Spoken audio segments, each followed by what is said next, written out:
기도도 했고 감사 노트도 썼어요. 그런데 왜 또 이렇게 무너져야 하죠? 믿음이라는 게 이렇게 흔들릴 거면 도대체 뭘 붙잡으라는 건지 모르겠어요. 사람들은 말해요. 다 괜찮을 거라고. 근데 그 말이 지금은 칼날처럼 아파요. 주님 정말 함께 계신다면 왜 이렇게 외롭고 두려운 건가요? 이제는 진짜 더는 못 버티겠어요. 아무것도 확신할 수가 없어요. 그래도 놓지는 않을게요. 제발 단 한 번만 살아있다는 이유를 보여주세요. 안녕하세요, 여러분. 혹시 이런 경험 있으신가요? 눈은 떴지만 가슴은 무겁고 아무 일도 시작하기 전에 벌써 지친 그 느낌. 머릿속은 쉼 없이 돌아가는데 도무지 마음은 쉴 틈이 없는 상태. 그게 바로 제 지난 30년의 모습이었습니다. 오늘 나누고 싶은 이야기는 말씀이 어떻게 한 사람의 30년 불안을 꺾었는가에 대한 진심 어린 고백입니다. 무려 세월의 반 이상을 걱정 속에서 살아왔습니다. 돈 걱정, 자식 걱정, 건강 걱정, 남편 걱정, 미래에 대한 끝없는 두려움. 그 불안은 하루도 저를 놓아준 적이 없었습니다. 그런데 어느 날 성경 한 구절이 제 마음을 뚫고 들어왔습니다. 그 순간부터 모든 것이 달라지기 시작했어요. 그리고 지금 저는 그 변화의 증인이 되었습니다. 오늘 제가 직접 체험한 5개의 말씀, 그 말씀들이 어떻게 마음속 어둠을 물리쳤는지를 여러분과 나누려 합니다. 단지 들으시는 것으로 끝나지 않기를 바랍니다. 이 말씀들이 여러분의 삶도 바꾸길 간절히 소망합니다. 지금 구독과 좋아요, 알림 설정을 눌러주시면 앞으로도 이런 삶을 바꾸는 이야기들을 계속 받아보실 수 있습니다. 무언가 지금 마음을 누르고 있다면 끝까지 함께 해주세요. 그날 서울 광진구 한복판에서 모든 게 시작됐습니다. 늘 하던 장을 보고 집으로 돌아가는 길, 발길을 멈추게 한 건 작은 교회 입구 앞에 서 있는 노란 간판 하나였습니다. 지친 마음, 이곳에서 쉬어가세요. 순간 이유도 없이 눈물이 터졌습니다. 그리고 그곳에서 저는 첫 번째 말씀을 만났습니다. 아무도 몰랐습니다. 그 평범한 하루가 제 인생을 뒤바꿀 줄은요. 아무도 멈추지 않았습니다. 아니, 멈추려 하지 않았습니다. 하지만 저는 그날 멈췄습니다. 그 선택 하나가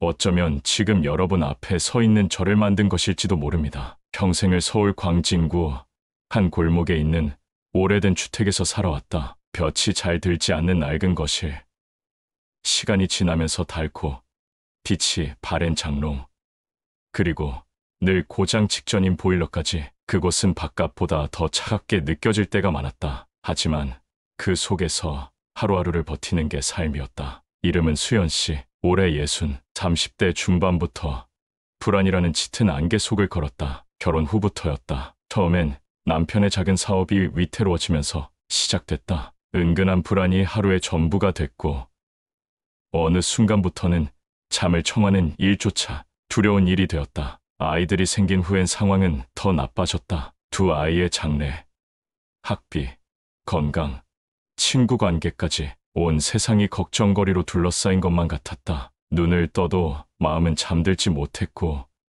눈을 감아도 마음은 잠들지 못했다. 가끔은 이런 생각이 들기도 했다. 모든 걸 놔버리면 편해질까? 하지만 그런 생각이 들 때마다 아이의 얼굴이 떠올랐다. 어릴 적 아들의 손을 잡고 걷던 연신내 시장 골목, 딸아이에게 처음 도시락을 싸줬던 날, 아이가 남긴 엄마, 고마워요라는 한마디, 그 말들, 그 표정들이 가슴에 단단하게 박혀서 포기하는 법을 잊게 만들었다. 그 누구에게도 말하지 못한 고통이었다. 친구들과 웃으며 점심을 먹다가도 속은 늘 찢어질 듯 아팠다. 사람들은 수연 씨가 씩씩하고 잘 버틴다고 했다. 하지만 그 말은 칭찬이 아니라 더 큰 짐이 되어버렸다. 그리고 어느 순간부터는 기도라는 것을 잊고 살았다. 성경책은 먼지가 쌓였고 교회는 다음 주엔 가야지라는 말로만 머물렀다. 삶은 점점 건조해졌고 사람을 만나도 공허함은 채워지지 않았다. 하루에 10번 넘게 가슴을 쓸어내리며 괜찮아, 괜찮아 중얼거리는 게 습관이 되어버렸다. 이런 수연 씨에게 변화를 준 건 말 그대로 우연이었다. 그날도 장을 보고 집으로 돌아가던 길이었다. 서울 광진구, 오래전 다니던 교회 앞을 지나가던 중이었다. 작은 현수막 하나가 눈에 들어왔다. 지친 마음, 이곳에서 쉬어가세요. 그 문장을 읽는 순간 아무 이유도 없이 눈물이 흘렀다. 그 눈물은 단지 피곤해서가 아니었다. 30년 넘게 참아온 감정이 문장 하나에 무너졌던 것이다. 그날 수연 씨는 망설임 없이 교회 문을 열었다. 누가 먼저 말을 걸지도 않았고 누가 억지로 앉히지도 않았다. 그저 조용히 하얀 벽에 기대어 숨을 골랐다. 그리고 조심스럽게 열린 성경책 한 구절이 지금까지 단 한 번도 느껴본 적 없는 평안을 건넸다. 그때부터 모든 것이 달라지기 시작했다. 그날 이후 수연 씨는 다시 교회를 찾았다. 마치 무언가에 이끌리듯 발걸음이 그리로 향했다. 첫날과는 달리 이번엔 성경책을 펼쳐 읽었다. 손끝이 떨렸고 문장 하나하나가 낯설면서도 따뜻하게 느껴졌다. 그리고 마주한 첫 번째 말씀, 수고하고 무거운 짐 진 자들아 다 내게로 오라. 내가 너희를 쉬게 하리라. 처음엔 믿을 수 없었다. 내 짐을 누군가 대신 져준다고? 그런 일이 정말 가능할까? 하지만 그 말씀을 읽고 나서 속 깊은 어딘가에서 묵직하게 눌려있던 것이 풀어지는 느낌이었다. 눈물이 뺨을 타고 흘러내렸다. 소리 없이 울고 있었고 그 울음은 단순한 감정의 표출이 아니었다. 그건 무너짐이었고 동시에 첫 회복의 징조였다. 그동안 무거운 척, 아무렇지 않은 척했던 마음이 그 한 문장 앞에서 완전히 드러난 순간이었다. 하지만 변화의 감격은 오래가지 않았다. 며칠 후 다시 현실이 수연 씨를 덮쳐왔다. 남편이 일감을 제대로 따오지 못했고 통장에는 입금될 돈이 없었다. 아들은 갑자기 감기 몸살로 학교를 빠졌고 딸은 학교 친구 문제로 울면서 돌아왔다. 내게 오라, 쉬게 하리라던 말씀은 어디 간 걸까? 기도를 해도 말씀을 읽어도 세상은 아무것도 바뀌지 않았다. 현실은 여전히 무겁고 불안은 더 교묘한 형태로 마음속에 들어와 있었다. 그때부터 수연 씨는 두 개의 마음 사이를 흔들렸다. 한쪽에서는 위로와 평안을 주는 말씀, 다른 한쪽에서는 버겁고 날카로운 현실이 맞서고 있었다. 교회 문을 나설 때는 분명 마음이 가벼웠는데 집 문을 열면 다시 한숨이 나왔다. 기도를 할 땐 분명히 위로받는 듯했지만 계좌 잔고를 확인하면 숨이 막혔다. 과연 믿는다고 달라질까? 정말 하나님이 나를 아시기는 하는 걸까? 그 질문들이 머릿속을 차지하고 있었다. 예배 시간에는 고요한 눈빛으로 앉아 있었지만 내면에서는 끊임없는 전쟁이 벌어지고 있었다. 새벽녘 남편의 코 고는 소리 옆에서 수연 씨는 꼼짝하지 못한 채 천장을 바라보며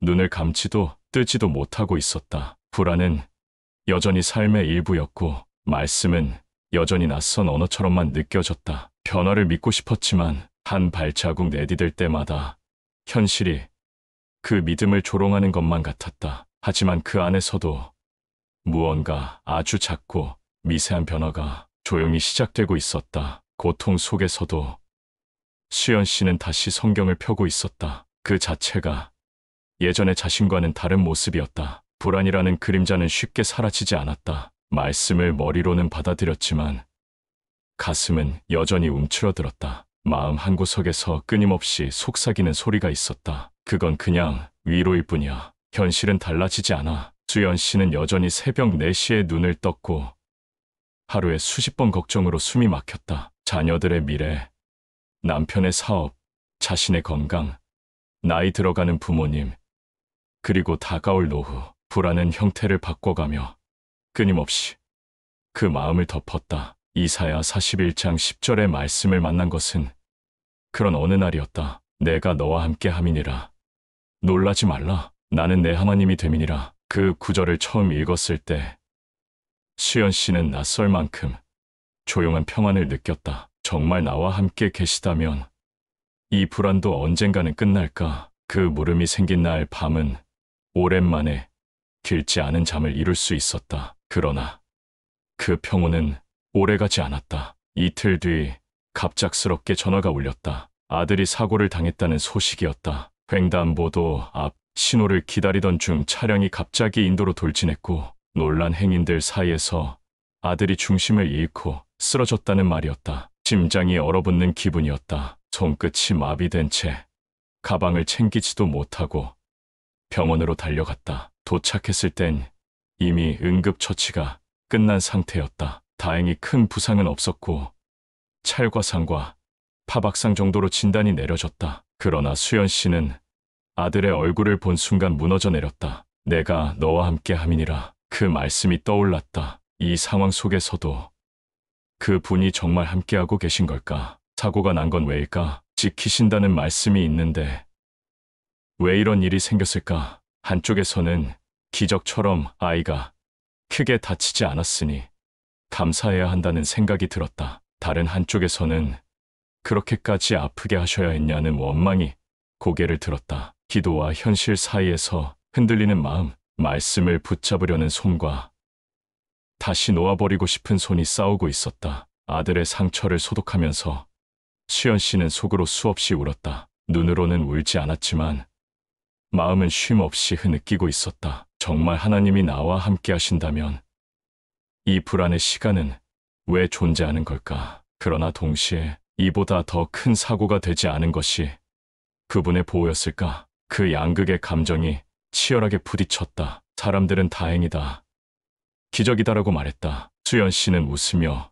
고개를 끄덕였지만 밤이 되면 다시 말씀 앞에 앉아 조용히 속삭였다. 주님, 정말 함께 계시는 거 맞나요? 그 질문은 때로 간절했고 때로는 분노에 가까웠다. 다음 날 아침, 평소보다 더 무거운 마음으로 눈을 떴다. 하지만 다시 성경을 펼쳤다. 불안은 여전했고 의심도 존재했지만 단 한 가지 분명한 변화는 있었다. 이제는 그 불안을 피하지 않고 말씀 앞에 꺼내놓고 있었다. 그것이 시작이었다. 진짜 신앙이라는 것이 모든 불안이 사라진 상태가 아니라 불안을 끌어안고도 말씀을 붙잡는 용기라는 걸 조금씩 알아가고 있었다. 아들의 사고가 어느 정도 지나고 나서야 마음을 다잡을 수 있을 것 같았다. 하지만 삶은 늘 예고 없이 새로운 시험을 던져왔다. 그 다음으로 수연 씨 앞에 놓인 문제는 남편이었다. 몇 달 전부터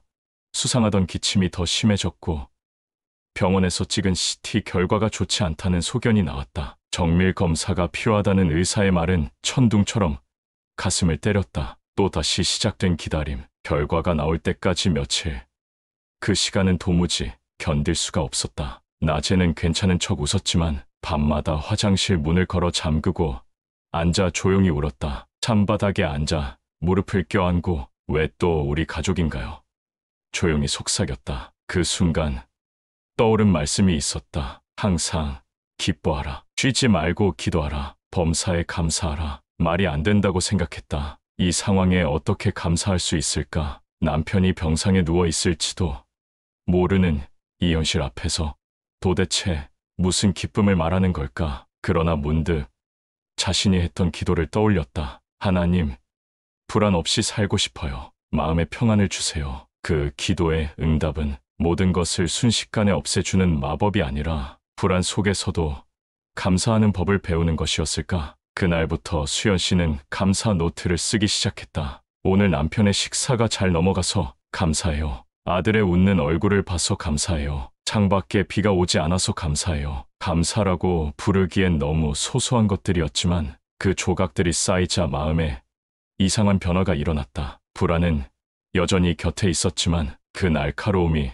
조금은 무뎌졌다. 예전 같았으면 숨이 턱 막혔을 상황에도 이제는 한 발 물러서서 바라보는 여유가 생겼다. 하지만 상황은 또 한 번 시험하듯 다가왔다. 남편의 검사 결과는 다행히 악성은 아니었지만 치료가 필요한 상태였다. 항암이나 수술은 아니지만 앞으로 수개월간 병원을 오가며 지켜봐야 하는 상태. 수연 씨는 알 수 없는 감정에 휘말렸다. 안도와 동시에 몰려오는 죄책감. 그래도 나았으니 감사해야지라고 말하면서도 왜 우리 가족은 늘 간신히 고비만 넘기는 걸까 하는 생각이 들었다. 그 복잡한 마음은 다시금 기도를 어렵게 만들었다. 하나님 앞에서 솔직해지는 것이 두려웠다. 그러던 어느 날 딸아이의 작은 말 한마디가 묻혀있던 감정을 툭 건드렸다. 엄마, 요즘엔 좀 덜 걱정하는 것 같아 보여. 그 말에 수연 씨는 아무 말도 하지 못하고 딸의 머리를 쓰다듬기만 했다. 하지만 마음 깊은 곳에서 정말 그럴지도 모르겠다는 생각이 들었다. 말씀이 삶을 바꾼 게 아니라 말씀을 붙들려는 작은 시도들이 자신을 바꾸고 있다는 걸 느꼈다. 그리고 그 순간 수연 씨는 깨달았다. 변화란 단번에 일어나는 기적이 아니라 하루하루 말씀 앞에서 버티며 만들어내는 과정임을. 그 깨달음은 이전의 불안과는 결이 다른 깊고 단단한 평안을 남기고 있었다. 감사 노트를 쓴 지도 어느덧 몇 달이 지났다. 손글씨가 삐뚤빼뚤한 작은 수첩 한 권에 감사합니다라는 문장이 수백 개가 쌓여 있었다. 어느 날은 억지로 쓴 것도 있었고 어느 날은 마음 깊은 곳에서 우러난 말도 있었다. 하지만 수연 씨는 그것이 습관이 된 자신을 보며 조금은 달라졌다고 느꼈다. 그러나 변화는 마냥 직선으로 뻗어나가지 않았다. 지독한 겨울이 시작되던 어느 아침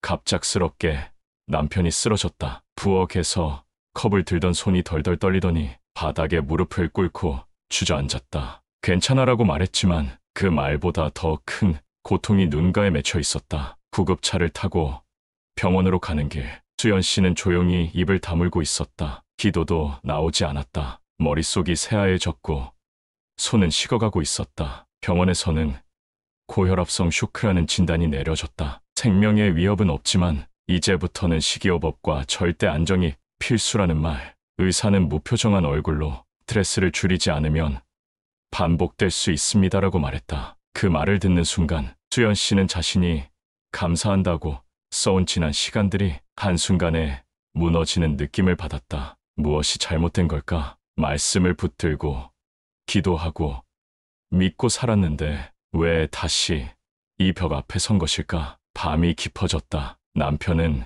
병실 침대에 누워 눈을 감고 있었고 창밖에는 눈이 조용히 내리고 있었다. 희미한 조명 아래에서 수연 씨는 성경책을 펼쳤다. 하지만 글자가 눈에 들어오지 않았다. 머릿속에서 외면하고 있던 질문이 고개를 들었다. 내가 붙잡고 있는 이 말씀이 정말 살아있는 것일까? 믿음이 흔들리는 게 아니라 자신이 만든 믿음이라는 허상에 속고 있는 건 아닐까 하는 두려움이었다. 눈물이 흘렀다. 조용히, 천천히. 가슴 속에서는 오랜 침묵 끝에 터져나온 억눌린 한숨들이 울부짖고 있었다. 하나님, 어디 계세요?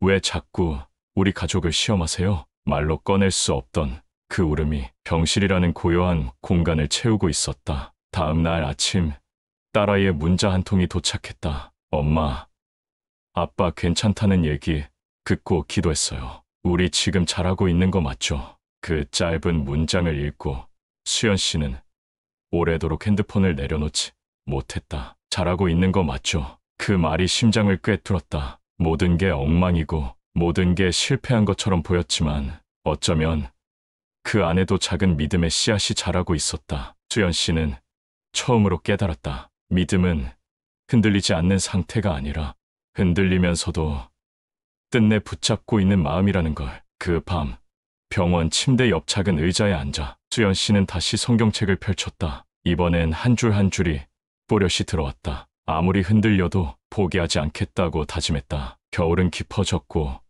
병원의 창문에는 밤새 얼음꽃이 피었다. 수연 씨는 거의 매일 병실에서 남편의 곁을 지켰다. 집과 병원, 그리고 습기 찬 복도와 차가운 자판기, 커피 사이를 오가는 나날은 마치 시간 없이 이어지는 하나의 긴 그림자 같았다. 세상은 돌아가고 있었지만 수연 씨의 시간은 멈춘 듯했다. 불안은 예전처럼 다가오지 않았다. 이제는 불안이 아니라 의심이 다가왔다. 믿습니다라고 기도하면서도 마음속에서는 어디까지가 내 착각일까라는 냉소가 자라났다. 그러던 어느 날 병원에서 돌아온 저녁, 현관문을 닫고 나서야 그 벽이 무너졌다. 말없이 신발을 벗고 그대로 거실 바닥에 주저앉았다. 가방도 내려놓지 않은 채 그 자리에 웅크리고 앉아 꼼짝도 하지 못했다. 몇 분이었는지 몇 시간이었는지 그대로 바닥과 하나가 된 기분이었다. 가슴에서는 말로 할 수 없는 고통이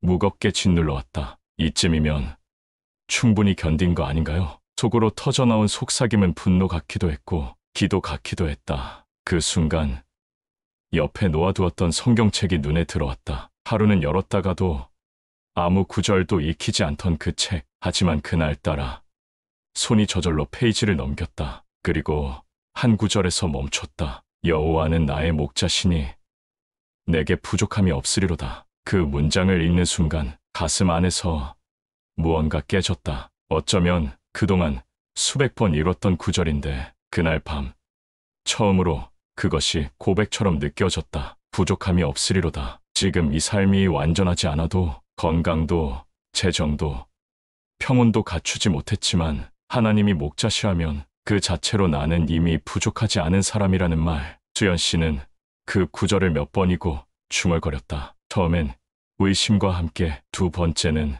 눈물과 함께, 세 번째는 가느다란 희망과 함께, 그리고 네 번째를 읽었을 때 처음으로 마음에 평안이 내려앉았다. 겉은 여전히 어둡고 상황도 변하지 않았지만 그 문장 하나가 무너져 있던 마음의 기초를 다시 세워주었다. 다음날 아침, 수연 씨는 오랜만에 스스로 아침밥을 차렸다. 밥솥에서 나는 김향기, 보글보글 끓는 된장국 냄새, 그리고 창문 사이로 들어오는 햇살 한 조각, 그 평범한 것들이 그날따라 너무 눈부시게 느껴졌다. 이제야 비로소 깨달았다. 기적은 어느 날 갑자기 눈앞에 떨어지는 일이 아니라 하루하루 흔들리면서도 포기하지 않는 마음 위에 하나님이 조용히 놓아주시는 것이라는 걸. 눈물이 다시 고였다. 이번엔 슬퍼서가 아니라 그 평온이 너무 낯설어서였다. 병원 퇴원 후 남편은 집에서 요양을 시작했다. 의사의 당부대로 식단을 바꾸고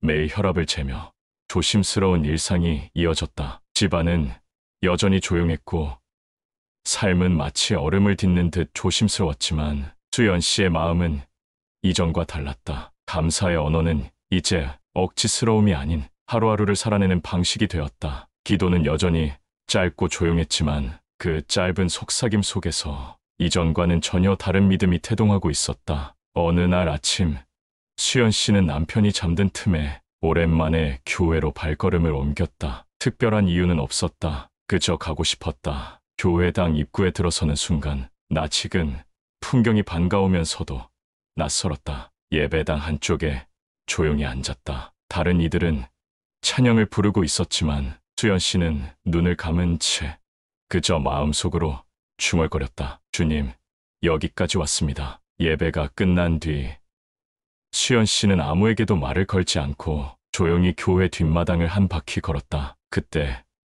교회 마당 구석에 놓인 작은 탁자 위에 누군가가 남겨둔 성경책 한 권이 눈에 들어왔다. 책갈피가 끼워진 부분이 열려 있었고 그 페이지에는 데살로니가 전서 5장 말씀이 또렷하게 적혀 있었다. 항상 기뻐하라. 쉬지 말고 기도하라. 범사에 감사하라. 그 순간 마음속에 떠올랐다. 그동안 반복해서 중얼거렸던 이 말씀, 예전엔 받아들이기 어려웠던 이 문장이 이제는 자신의 삶 전체를 설명하는 문장이 되어 있었다. 이제는 안다. 기쁨이란 웃는 얼굴로만 오는 게 아니고 기도란 무릎을 꿇는 행동보다도 삶의 중심에 하나님을 놓는 태도이며 감사란 무언가를 성취했기 때문이 아니라 살아있고 걸을 수 있고 누군가와 손을 잡을 수 있기 때문이라는 걸. 그날 오후 집으로 돌아온 수연 씨는 책상 위에 오래된 노트를 꺼내 말씀 5구절을 손글씨로 다시 써내려갔다. 한자 한자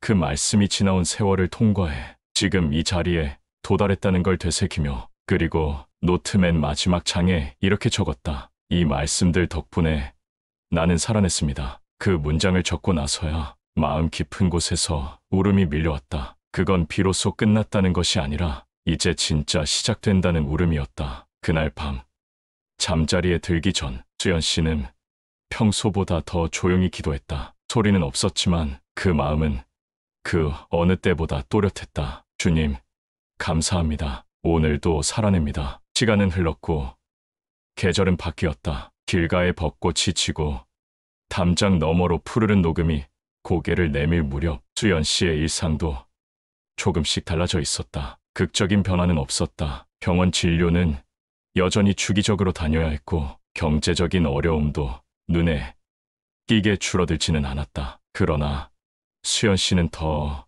이상 아침을 두려워하지 않았다. 가장 큰 변화는 기다림의 방식이었다. 과거엔 결과가 나올 때까지 매 순간을 불안과 함께 견뎌야 했다. 이제는 과정 자체를 믿음으로 감싸 안게 되었다. 그 변화는 겉으로 보기엔 작고 조용했지만 수연 씨의 내면은 그 어느 때보다 단단해져 있었다. 남편과의 관계도 달라졌다. 예전엔 무거운 현실을 마주할 때마다 서로 침묵하거나 때로는 짜증과 피로로 부딪히곤 했다. 하지만 요즘은 아침마다 서로 눈을 마주치며 작은 농담 하나로 하루를 시작하게 됐다. 마치 버겁기만 했던 함께라는 단어가 이제는 의지가 되고 안식이 되는 시간으로 바뀌고 있었다. 자녀들에게도 전해졌다. 어느 날 저녁 딸이 조심스레 물었다. 엄마는 요즘 어떻게 이렇게 마음이 편해졌어요? 수연 씨는 대답 대신 성경책 한 권을 내밀었다. 페이지 한가운데 접혀있는 5개의 말씀,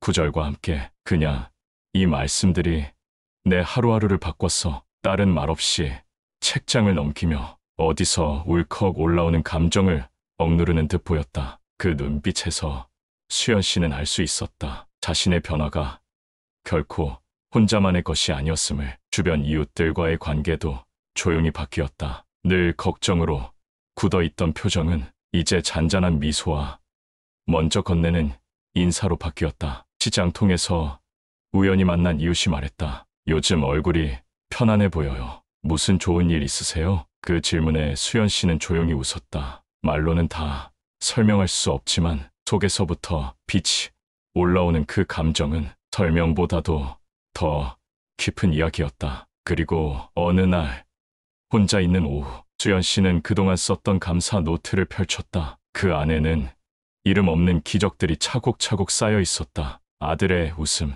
따뜻한 쿡 한 그릇, 하루를 잘 견딘 나 자신, 이 모든 것들이 기적이었다는 걸 이제는 단 하나도 부정하지 않았다. 마음을 다스린다는 건 세상을 이긴다는 뜻이 아니었다. 세상이 내게 어떤 얼굴을 하든 그 속에서도 감사할 이유를 찾아내는 힘, 그게 진짜 평안이었다. 이제 수연 씨는 안다. 고요한 마음은 저절로 오는 것이 아니라 무너질 때마다 다시 말씀 앞에 서는 그 꾸준한 선택의 결과라는 것을. 수연 씨는 요즘 하루를 말씀으로 시작하고 감사로 마무리한다. 과거에는 눈을 뜨는 일이 버거웠고 잠드는 순간까지 불안을 껴안고 있었다. 하지만 지금은 아침 햇살을 창문 너머로 바라보며 오늘도 감사합니다라고 말하는 사람이 되었다. 변화는 조용했다. 누가 봐도 극적인 성공도 아니고 모든 문제가 말끔히 해결된 것도 아니다. 그러나 더는 불안에 휘둘리지 않는다. 불안이 찾아올 때마다 이 5구절을 입안에 되뇌며